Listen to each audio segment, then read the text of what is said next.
ازيكم يا متابعينا الجمال في حلقة جديدة من الفنكوش هتتعلم ببلاش. سؤال حلقتنا النهاردة هو ليه كل سنة بنكون عندنا أهداف وحاجات عايزين نعملها ومبنحققهاش في الآخر، نقعد نقول إن إحنا عايزين نعمل كذا وكذا وكذا وفي الآخر ما بيحصلش ده ومبنعرفش نحقق أي حاجة من الحاجات اللي إحنا كان نفسنا نعملها. النهاردة هنجاوب على السؤال ده وهنعرف ليه احنا ما بنعرفش نعمل الحاجات دي. كمان هنعمل خطة وتخطيط تنظيمي لطريقة احنا نعمل بيها الانجازات اللي احنا طالبين نعملها. الاول هنبدأ بان احنا نعرف ليه احنا مش عارفين نحقق اهداف السنة الجديدة.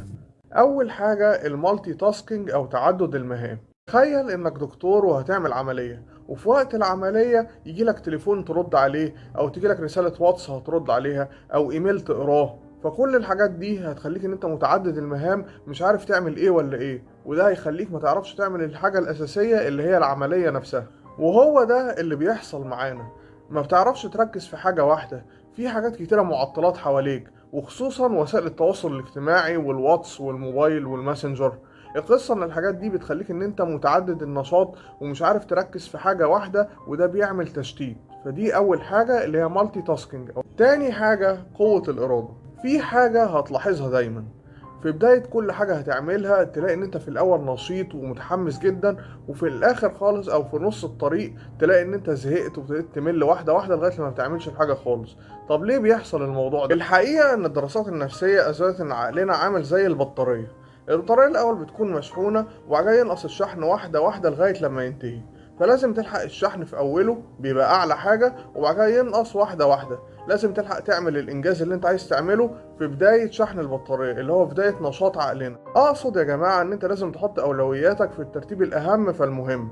الاهم ده في الوقت اللي انت بتكون نشاطك قوي جدا فيه اللي هو في الاول، وبعد كده الانشطه الاقل في الاقل في الاقل على حسب زي ما قلنا البطاريه الشحن بيبقى عالي في الاول وبعد كده بينقص. فحط الحاجه المهمه جدا في الاول، النشاط او الانجاز اللي انت عايز تعمله في الاول، وبعد كده ينقص بعد كده للاهم فالمهم. تالت حاجه نظريه وان ثينج. لو تلاحظوا ان كل الناس المشهوره بيهتموا بحاجه اساسيه يركزوا جهدهم فيها، طبعا بيعملوا حاجات تانية لكن بيركزوا في حاجه اساسيه هي دي الاساس اللي بيركزوا جهدهم فيه. مثلا محمد صلاح بيركز في لعب الكوره وتنميه مهارته فيها، مثلا بيل جيتس بيهتم بالكمبيوتر ومايكروسوفت والتطوير بتاعه. ودي نظريه مشهوره في كتاب اسمه وان ثينج. وان ثينج الكتاب اللي انا بتكلم عليه بيتكلم انت تركز جهودك في حاجه اساسيه واحده، طبعا بتعمل حاجات تانية لكن تركز نشاطك في حاجه اساسيه واحده، ترسم كل جهودك عليه وتنميها وتطوره، فبالتالي برضو ده هيمنع التشتت. وكده قلنا أول نقطة عندنا وهي أسباب عدم نجاحنا في تحقيق إنجازات في السنة الجديدة. أول حاجة تعدد المهام، تاني حاجة قوة الإرادة، تالت حاجة الوانسينج أو عدم التركيز على هدف واحد. تعالوا بقى نقول النقطة التانية، ازاي نعمل جدول او نظام نمشي بيه عشان نحقق انجازات السنة الجديدة. في نظام معروف في ريادة الاعمال اسمه سمارت. سمارت دي كلمة كل حرف منها يعني الاس ام اي ار تي، كل حرف بيدل على كلمة لتنظيم وجدولة الوقت. واحنا هنقول لكم على الموضوع ده بالتفصيل بس هنقولها في جملتين عشان ما تزهقوش. هقول لكم على جملتين يوضحوا معنى كلمة سمارت. اول حاجة لازم يكون الهدف بتاعك حماسي وواقعي. يعني ايه الموضوع ده؟ القصة ان انت مثلا لو كان هدفك بكرة ان انت ما تترفدش من الشغل، الهدف ده مش حماسي قوي لكن هو واقعي ان انت مش عايز تترفد لكن مش حاجة حماسية. كمان لو انت هدفك ان انت تبقى سبايدر مان او سوبر مان، الهدف ده حماسي جدا لكن مش واقعي لان انت عمرك ما هتكون سبايدر مان او سوبر مان. تاني حاجة لازم يكون الهدف بتاعك محدد ومحدد بوقت. يعني ايه الكلام ده؟ تقول مثلا بدل ما تقول انا هلعب رياضة تقول انا هلعب رياضة الجري، ولازم تحدد بوقت. هتقول هلعب رياضة الجري 3 ايام في الاسبوع لمدة شهر. ولازم تحدد بعد كده حاجه اسمها الكي بي اي. يعني ايه الكي بي اي؟ تقول مثلا ان انا في خلال السنه هكون حققت 12 ساعه جري او 30 ساعه عجله.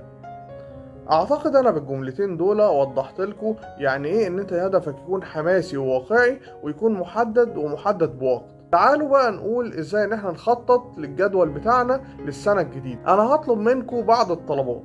اول حاجه انا عايز نوتة او نوتة بسلك. تاني حاجه انا عايز قلم جاف وقلم رصاص. في النوتة اللي بسلك هتعمل خط في النص الورقة.